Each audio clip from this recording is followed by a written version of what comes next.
So friends, I'm going to repeat the question. All right, so as mentioned, this question is about the 10th of Tevet, the fast day that begins tomorrow. And it's as follows. I just learned about the 10th of Tevet. I learned that it begins this Friday morning and ends 1 hour after sunset, which means we'll be fasting into Shabbat. I always thought that Shabbat supersedes everything and we are not allowed to mourn and fast on Shabbat. It's a good question. But again, to put things in context and to give you the background and the reason of why we are fasting tomorrow on this 10th of Tevet, 10th of the Hebrew month of Tevet.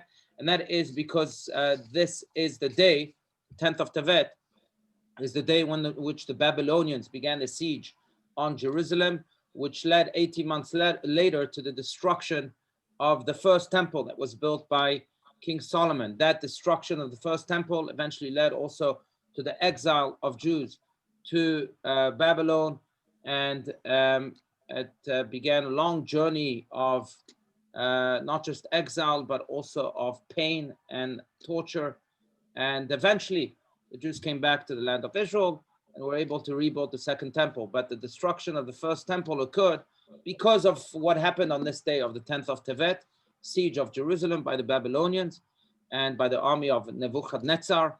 And this is why we fast, to commemorate the terrible tragedy on that day, and also to be able to reconnect to Jerusalem itself, which is the theme of this fast day, and to ask God at the same time, not just to cry about the past, but also to cry for the future, to cry that God builds our third temple, that Mashiach comes, so that we are indeed ultimately and fully redeemed. This is also the day in which another type of tragedy happened, in the words of the sages, and that is that on the 10th of Tevet, the Greeks in the year just around the story of Hanukkah, year 165 BCE, I believe, had asked 70 different sages to translate the Torah. They isolated them into separate rooms and asked them each to translate the Torah. A miracle happened. And the miracle is that when they finished translating the Torah, each in a completely secluded way, they realized that they had translated the Torah identically to each other's translation. Every single word was translated exactly the same for all of these 70 sages, which was a miracle because, as you know, the Torah can be translated in many different ways. And it was a true miracle that these 70 sages, although they were completely separated from each other, were able to translate the Torah in the exactly same way. Why is this a tragedy? Why is this considered to be one of the calamities of this day? And that is because of this idea that when the Torah is translated and translated in an inaccurate way without the ability to truly gather sages together and so that they can pick each other's brains, so to speak, then it gives room to mistakes and gives room to the misinterpretation of the Torah, which can eventually lead to this truth, this book of truth being filled with lies. Now, thank God it didn't happen because of this miracle. But again, it's another tragedy. Just the idea of it is considered to be a tragedy by the sages, and therefore we also fast on this day. Now, yes, you're right. The fast day tomorrow, because it falls on Friday, goes into the Shabbat. Every fast day ends at nightfall. And Shabbat, as we all know, starts at sunset, which is about an hour before nightfall. So it will go into the Shabbat. How come? Usually Shabbat supersedes the importance of fast days, except for Yom Kippur, as we all know it. If Yom Kippur falls on Shabbat, we still fast on Shabbat, but that's the only fast day in which we still fast on Shabbat. The reason is because the 10th of Tevet, as the sages teach, is at the same level of importance as Yom Kippur. In fact, when the prophets speak about this fast day, they use the same expression, be'etzem, which is used on Yom Kippur, comparing the importance of both fasts together, to the point that the sages even teach that if the 10th of Tevet could fall on Shabbat, it can never fall on Shabbat because of the way the Hebrew calendar is built. But if it could fall on Shabbat, we would fast on Shabbat. And therefore, again, this fast day does not supersede the Shabbat, and we fast into the Shabbat until nightfall. Now, the question, of course, is why would we fast on Shabbat?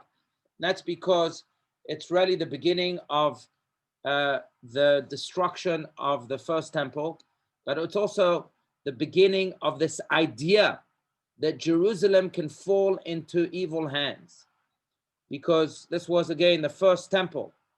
You know, it reminds me of the analogy that's brought by Rashi, the foremost commentary, says about Amalek, that nation that attacked the Jewish people in the desert, was the first nation to attack us. That he asked the simple question of how did they even dare to attack the Jewish nation after the grand exodus from Egypt, when everyone knew that the Jewish nation was invincible. God was on their side. He overcame the Egyptians for them. He split the Red Sea for them. How could they even dare think that they could beat the Jewish nation? And Rashi answers that no, they knew that they were going to lose that war against the Jewish nation. But the goal of the Amalekites, when they launched this war against the Jewish people after the grand exodus from Egypt, was not to beat the Jews. They knew they couldn't beat them. The goal was to make the Jews seem less invincible in the eyes of the nations, so that people would say, oh, they're not as invincible as we think. Look, the Amaleks thought that they could beat them. They actually launched a war against them. So they're not as invincible, as untouchable as people think they are. That was the goal of the Amalekites, to lower the esteem of the Jewish nation in the eyes of other nations. Now, in a way, this is what this war of Jerusalem on the Jewish nation and on the first temple really created. It created this idea that the Jerusalem is touchable, that the Jewish nation is not as invincible as many people would think. And therefore, this idea that was successfully planted in the minds of nations after the first temple continued to thrive. And then the Greeks came and thought that they could beat the Jewish nation. And then more wars came. The Romans came and then destroyed the second temple. That was the introduction of this idea. And that's why it's such a calamity. Again, tomorrow morning in Scottsdale here, we'll fast from 6:06 a.m. until 5:54 p.m. Besides not eating and drinking at all, not even water, everything else is permissible. It's unlike Yom Kippur, where you're not allowed to wear leather shoes and so on. These prohibitions don't apply on this day. But again, the point of fasting, as any other fast, is to connect inwards to our roots, and most importantly, to launch in meditation, introspection, so that we can better our ways individually and then collectively. And hopefully with that self-refinement and cleansing, we'll be able also to merit the ultimate redemption. Rabbi, I just heard today, I was studying, that if you cannot fast, like some people are not allowed to fast, that you can donate to tzedakah. That's correct. That's correct. Yeah, that's like 2 meals, right. Breakfast. Yeah, if you have a medical issue, absolutely, you should consult with your doctors and your rabbi and see if you can fast. If you can't fast, then you can substitute the value of the meals that you would not eat. Again, if you were fasting, with giving that value of the meals to tzedakah. So I don't know, it depends how you eat. If you eat lavishly and you have steaks and expensive wine for lunch, then you can give a few thousands of dollars to tzedakah tomorrow. All right. Most people don't eat like that. All right. Next question. All right. This is a question that relates really to December 24th. I have two questions about December 24th, about Christmas in general. So I have a question that you have addressed, but I can't remember what you said exactly. It is about Jesus and the rise of Christianity. I think you said that there doesn't seem to be physical evidence to support the story, and following the birth of Christianity. I know that this is a big question. I really don't know what Christian tours of Israel show and say that brings so many followers to the Holy Land. What is your opinion of how Christianity came about? Were there Jews that followed Jesus? If in fact that is what happened from a Jewish perspective? And if that is the case, how did it gain such popularity? Okay, many questions that relate to the subject of Jesus and how we relate to it in Judaism and Christianity altogether. So first, let me clarify that there is no evidence in the Talmud that Jesus existed. Now, the Talmud was reported the events of the time in which supposedly Jesus was born, right? Which is exactly 2020 years ago. But the Talmud that reports everything and reports almost every important event in history, because that's what it saw its task as, part of what its task is, to report the current events, did not. The Talmud, again, there was a compilation of all sorts of writings during that time period, did not report anything about the birth of Christianity and about Jesus. Now, let me clarify. First, it doesn't mean that Jesus did not exist. It could very well be, I'm no historian, it could very well be that Jesus did exist, but the Talmud, again, doesn't report it, which is a red flag. In my eyes, it's a question mark in my eyes, to put it that way, but I'll leave that for the historians. Number two, the Talmud does speak about a certain Jesus from Nazareth, but it speaks about Jesus the Nazarite, who was a student of Yoshua ben Hananiah. Yoshua ben Hananiah lived in the year about 150 BCE. So if we are speaking about the student of Rabbi Yoshua ben Hananiah, his name was Jesus, the timetable doesn't match the Christian timetable, because he lived, again, 150 years before this Jesus that people say was born 2020 years ago. It's interesting also because the Talmud speaks maybe about a different Jesus. By the way, that part of the Talmud is a part of the Talmud in the Tractate of Sanhedrin, page 43a, but it's a part of the Talmud that was censored in Europe, that was erased. Why? Because it's a part of the Talmud that speaks about a different Jesus that was brought to tribunal, to the high court of that decided about life matters for treason and for causing many, many Jews to leave Judaism. And this high court judged this Jesus and they sentenced him to death. Now, this is the reason why this passage of the Talmud was censored, because, of course, the Jew haters were blaming the Jews for killing Jesus, and this seemed to support that. But the problem with that is that this high court that judged people and had the authority to judge people for death or for life ceased to exist about 150 years BCE. So before Jesus was supposedly born in 2020 years ago. So again, it can't be that we're speaking about the same Jesus, because this high court existed and ceased to exist way before Jesus was even born. So it's questionable, and that's what I was saying in the previous comment a few classes ago. It's questionable whether, from a Talmudic standpoint, strictly from a Talmudic standpoint, who this Jesus was and whether he at all existed. That's just, and I'm not saying that he did exist or he did not exist. I'm casting doubt from strictly a Talmudic standpoint. Now, I will say this, and that is that we do believe, yes, there is record of 12 students that created this new religion called Christianity.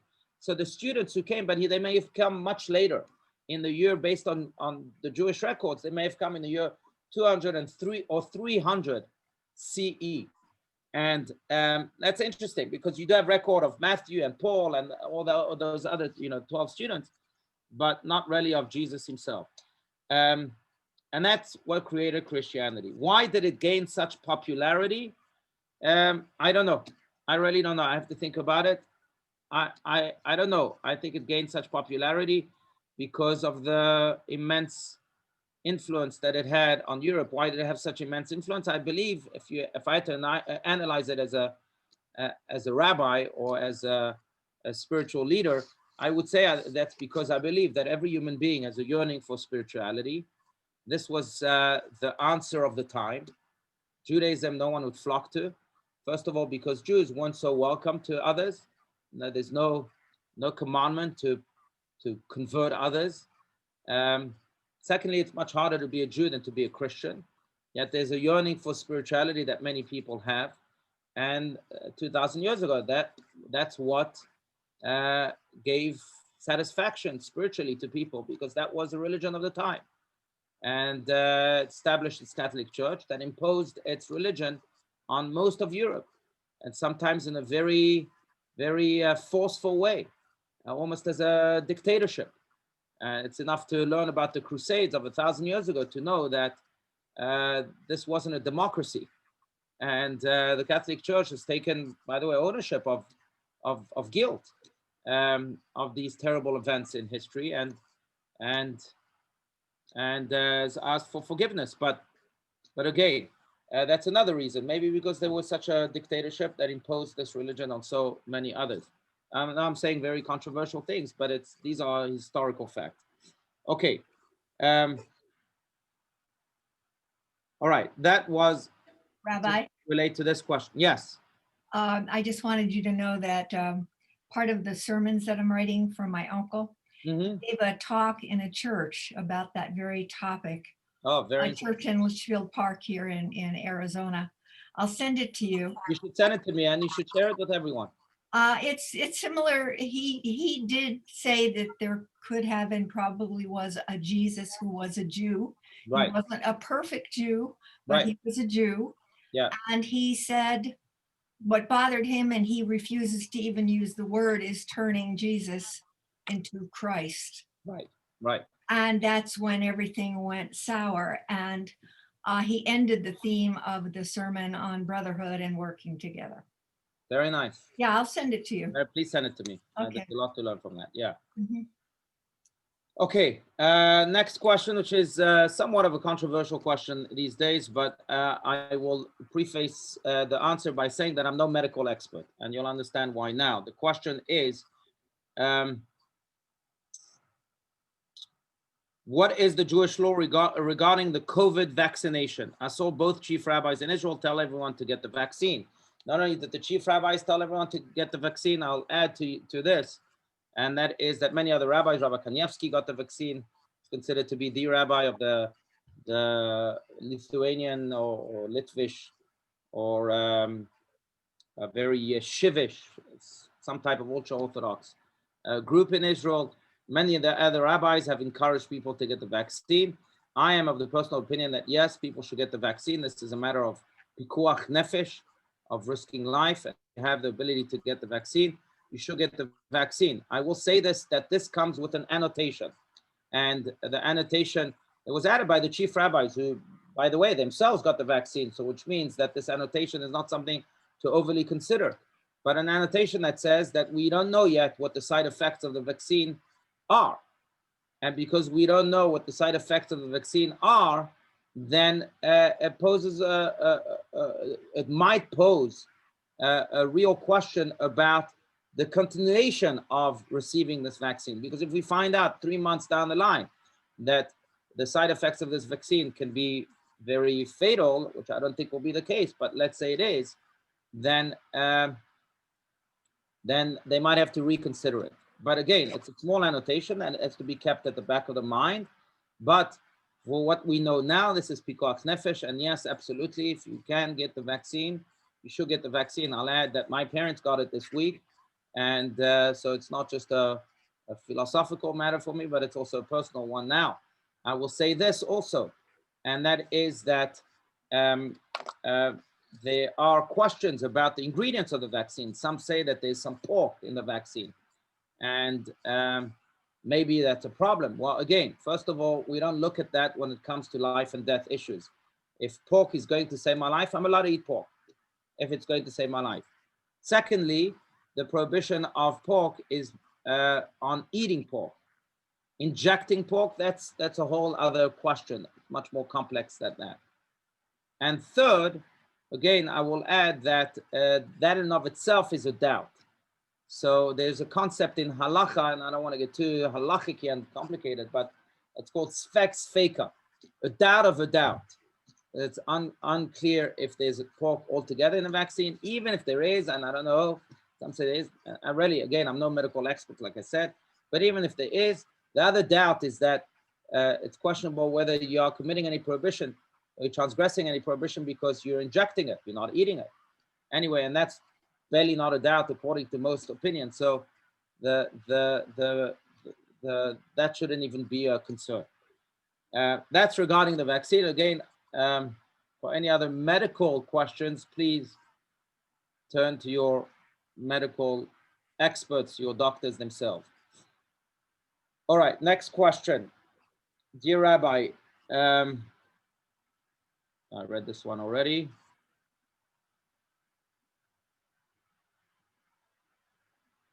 Okay, dear Rabbi, the more I get involved in Jewish life, the fewer options I have for girls to date. To be honest, it's making me hesitate before becoming more and more observant. What should I do? Take on more Judaism and limit my options? Or keep my options open and put the Jewish thing on hold? So first of all, I appreciate the honesty of your question. Secondly, I will answer that I think that many are making the mistake you are, and of course not intentionally, but I think that many in the dating world are making the mistake you are making, and that is that people think that they need to have a whole list of things that they need in their spouse, that when it comes of making a list of things of who they are to present to their potentially future spouse, that then they can remain very vague. I think it should work the opposite way. When we come to date, first we should know ourselves.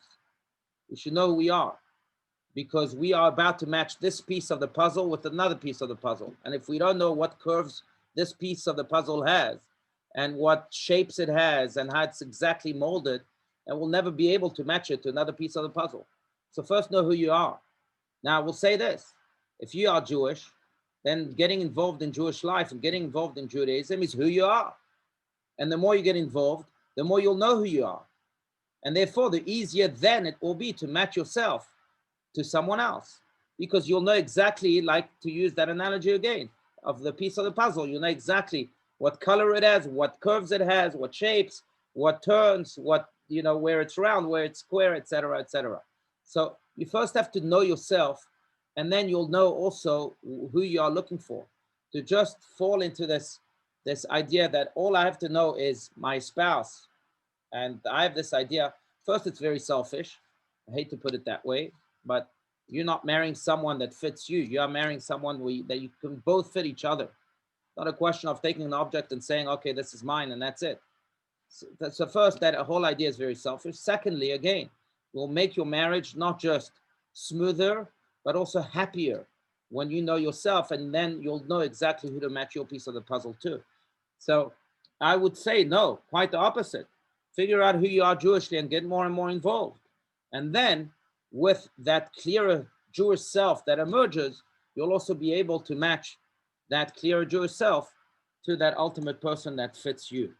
I've often said this, but I think it's worth repeating, and that is that usually in life, we have to be selfless people. Judaism teaches selflessness, that we're devoted to, we have to be other-oriented, other-preoccupied. But there are two areas in which we have to be temporarily selfish. And emphasis is on temporarily. And that area, I mean, there might be more areas, but those two areas are, we have to decide where to go and learn, whether you're exploring, college or even a school, to be as selfish as possible, because again, that place of learning will come to enhance your true self. So you have to make sure that you know what your true self is. You have to be selfish regarding your personal needs that fit that true self, then match that school that best fits those needs. But also, when you come to date, I think you have to be as selfish as possible. What do I mean by that? What I mean by that is that first you have to know who you are and see exactly what your needs are based on who you are, who you truly are.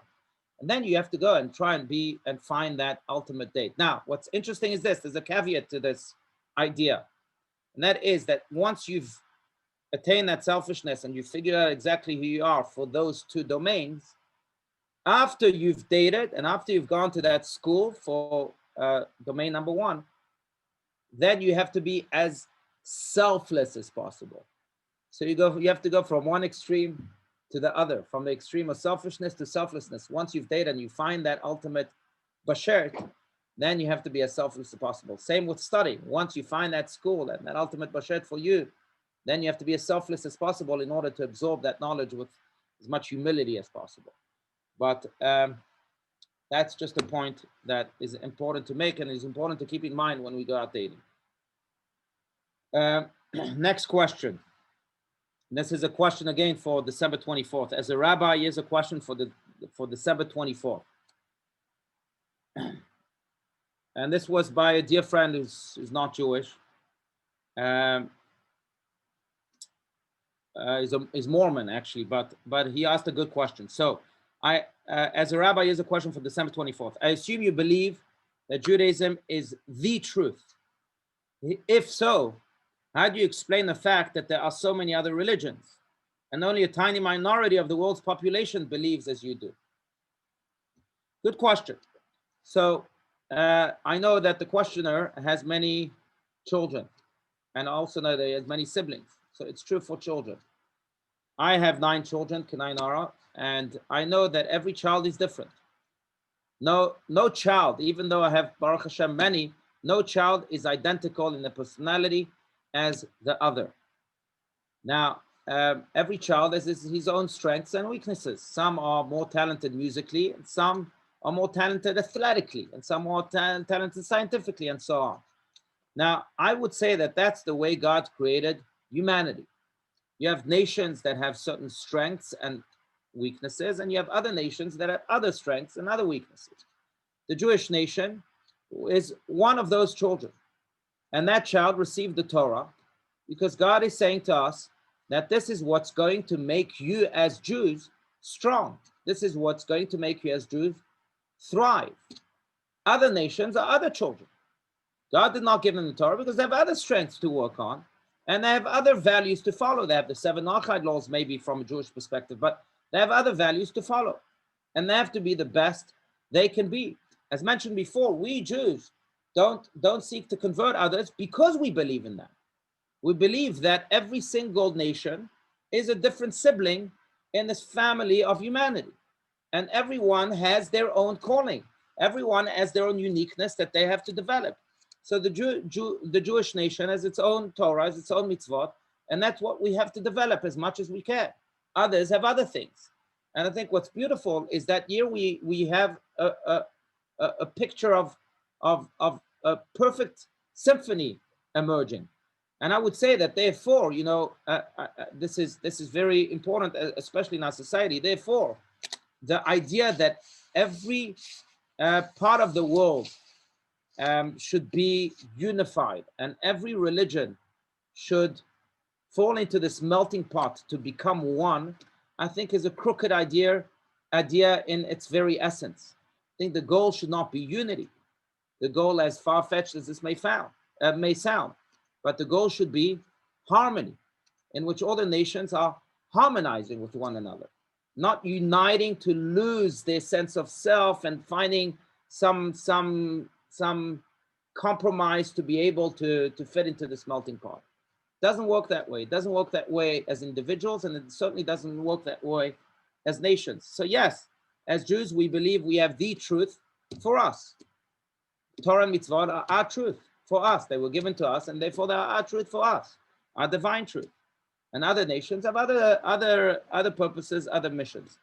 And again, the goal is really, therefore, to live in full harmony. I will add one more layer to this, and that's something we've mentioned in the past. And by the way, this is the last question, and then we'll open this up to any other questions that you may have. But I will add one more layer to this, and I think that someone asked me today, what do you think about Christmas? Are you for it, against it? And my reply has never changed. By and large, I'm very for it. Why? Because I think that religion is good for the world.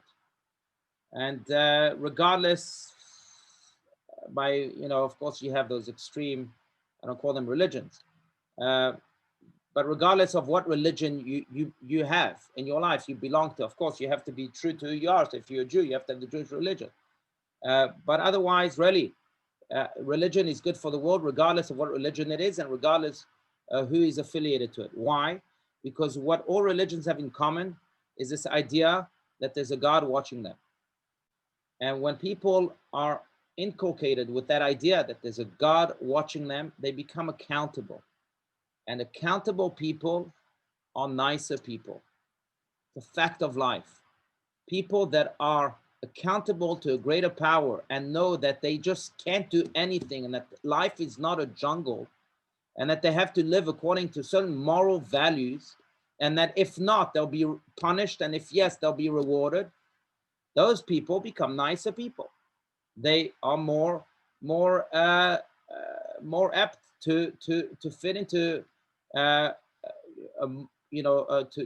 live a moral life, and therefore also to add great benefit, great morality, great goodness to our world, something that is so desperately needed. So what I think about Christianity, what I think about other religions, even though I do believe that Judaism has a very powerful truth in the Torah and mitzvot, very powerful divine truth, but I do believe that they are very beneficial for the world. This idea that religions created wars and so on, it doesn't hold water, as they say, when you compare the wars that were created by the atheists of the world. And when you really try and figure out and analyze the religion that really created those wars, and if at all they created those wars, I doubt that really any true religion created wars. And I also doubt that the people who actually launched this war were themselves religious. But religion, by and large, is very good for the world because it gives us a sense of accountability. And when you know that you're watched, you also become nicer. We've made this point. Last but not least, I want to analyze another part of the question here. And if I believe the question was, if you assume that Judaism is the truth, how do you explain that there are so many other religions? I will say something that might sound arrogant, saying it as a Jew, but I will say that many of the world's religions, certainly the two other most influential religions, Christianity and Islam, are actually nourished and they stem from Judaism. So I don't see Judaism as separate from the other religions, as you are putting it in the question here. In fact, a part and parcel of the other religions, because they became the foundation to Christianity and Islam and some other religions too.